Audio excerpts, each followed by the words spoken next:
नमस्कार, मैं डॉक्टर सुधाकर सिंह, सहायक प्राध्यापक चंद्रभानु गुप्ता कृषि स्नातकोत्तर महाविद्यालय बख्शी का तालाब, लखनऊ।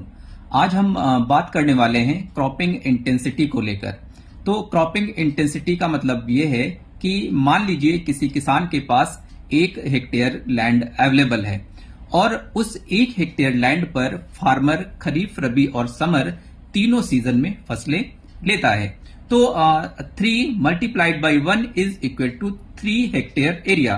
तो वो 3 हेक्टेयर एरिया उसका टोटल एरिया हो जाता है खरीफ, रबी और समर को मिलाकर। ठीक है, लेकिन जो उसका नेट कल्टीवेटेड एरिया है वो आपका 1 हेक्टेयर एरिया माना जाता है। तो जो क्रॉपिंग इंटेंसिटी का फॉर्मूला है वो है total cropped area upon net cultivated area multiplied by 100। तो जो टोटल क्रॉप्ड एरिया आपका है वो आपका 3 हेक्टेयर एरिया है और जो आपका नेट कल्टीवेटेड एरिया है वो आपका 1 हेक्टेयर है। तो 3 divided by 1 multiplied by 100 is equal to 300%।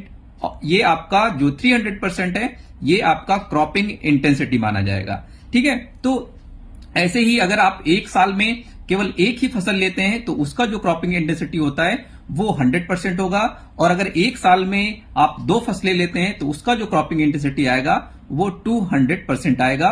और ऐसे ही अगर आप एक साल में 3 या 3 से अधिक फसलें लेते हैं तो उसका जो क्रॉपिंग इंटेंसिटी आता है वो 300% आता है। Thank you.